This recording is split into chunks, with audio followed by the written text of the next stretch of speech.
Hello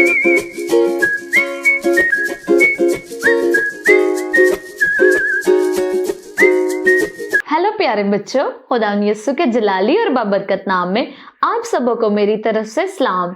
मैं Tabitha Javed आप सबको एक बार फिर से God's word for kids program में वेलकम कहती हूँ। बच्चों, मुझे उम्मीद है कि आप सब बिल्कुल ठीक होंगे और आज हमारी स्टोरी का टॉपिक नया लीडर, नया रहनुमा। और अगर हम बाइबल मुकद्दस में से देखना चाहें तो यशवा की किताब उसके पहले बाब में आप इस स्टोरी को डिटेल से देख सकते हो। बच्चों, मूसा जो है कभी ना वापस आने के लिए पहाड़ पर चढ़ गया और इसके बाद खुदा जो है यशवा को क्या कहता है? यशवा को कहता है कि अब तू ही ये मेरे लोगों का नया लीडर है और तैयार हो जा। इनको मुल्के मिस्र से तू लेकर आया मूसा के साथ यहाँ तक और तू मूसा की वफात तक उनके साथ रहा। अब तूने इनको मुल्के मौद कनान में साथ अपने लेकर जाना है। अब क्या होता है बच्चों?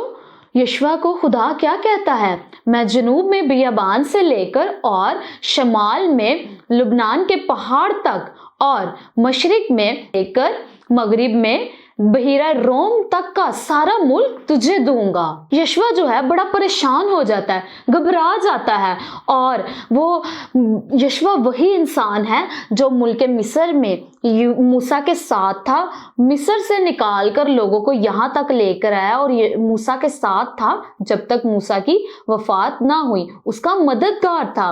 अब यशवा सोचता है और परेशान इसलिए भी होता है, महसूस वो अंदर ही अंदर कर रहा होता है कि मैं लीडर कभी भी नहीं बन सकता, मैं मूसा जैसा अजीम लीडर कभी नहीं बन सकता, मैं जिसकी तारीफ करता हूँ, जिससे मैं मोहब्बत रखता हूँ। लेकिन खुदा जो है यशवा को दिलासा दिलाता है और उसे उम्मीद दिलाता है, उसकी हौसला अफजाई करता है कि यशवा तू ये कर सकता है, तू इनका रहनुमा तू ही अब बनेगा मूसा के बाद। बच्चों, अब खुदावन क्या फरमाता है यशवा को?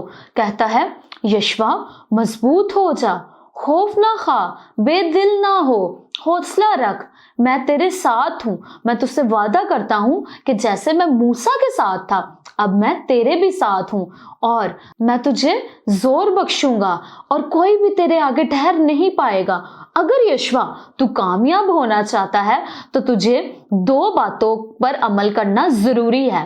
पहली बात ये कि पुख्ता इरादा कर ले कि तू वहां पर जरूर जाएगा और फतह करेगा। तूने पुख्ता इरादा करना है कि मैं वहां पर जरूर जाऊंगा और उस मुल्क को फतह करूंगा। पहली बात ये होगी। यशवा, तूने कभी भी अपने ज़हन में नाकामी का ख्याल बिल्कुल भी नहीं लाना और इत्मीनान रख, मजबूत हो जा कि मैं तेरे साथ हूँ।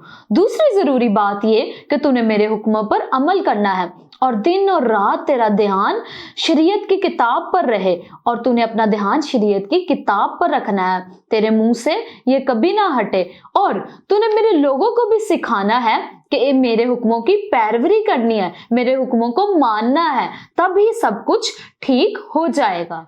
यशवा ये महसूस करता है कि उसके अंदर नई जिम्मेदारियां उठाने की, निभाने की एबिलिटी, ताकत आ गई है। वो अब खुश होता है कि खुदा ने जब बोला उसे कि यशवा मैं तेरे साथ हूँ, वो अंदर अपने एक ताकत कुव्वत को महसूस करता है कि अब वो वाकई ही लीडर अच्छा बन गया है, अब खुदा उसके साथ है। अब बच्चों, यशवा क्या करता है? कौम के सारे सरदारों को बुलाता है और उनको हुक्म देता है, कहता है कि कह दो सब लोगों से हम 3 दिन में रवाना होंगे और दरिया यरदन को पार करके कनान में दाखिल होंगे। सब लोग बच्चों बहुत खुश हुए, चारों तरफ खुशी की लहर दौड़ रही थी और लोगों ने यशवा अपने नए लीडर के हुक्म को मानना शुरू किया और उसके रजामंद हो गए उसके हुक्म को मानने के लिए। सब लोग बहुत खुश हुए कि अब वो खुदा ने जिस मुल्क का वादा किया था उसमें दाखिल हो जाएंगे और वो लोग यशवा के हुक्म को भी मानना उन्होंने शुरू कर दिया। बच्चों, जितनी भी आपने पहले स्टोरी सुनी तो उन सब में ज्यादा यही बात लास्ट में कही जाती कि खुदा का हुक्म मानना जरूरी है, खुदा की बातों पर अमल करना जरूरी है। तो समझे कि ये हमारी जिंदगी में खुदा का हुक्म मानना, इसकी कितनी इंपॉर्टेंस है, हमारे लिए कितना जरूरी है। और बच्चों, खुदा के हुक्म कहाँ से हमने मानने? शरीयत की किताब में से, बाइबल में से। जो खुदा ने बाइबल में हुक्म दिए हमें उन पर अमल करना है और ये हमारे लिए बहुत जरूरी है। اور میرا ایمان ہے کہ آپ سب بھی ان حکموں پر عمل کریں گے۔ تب تک کے لیے اپنا خیال رکھیں اور کھائیں پیے خوش رہیں، سنڈے اسکول جائیں۔ God bless you, bye bye.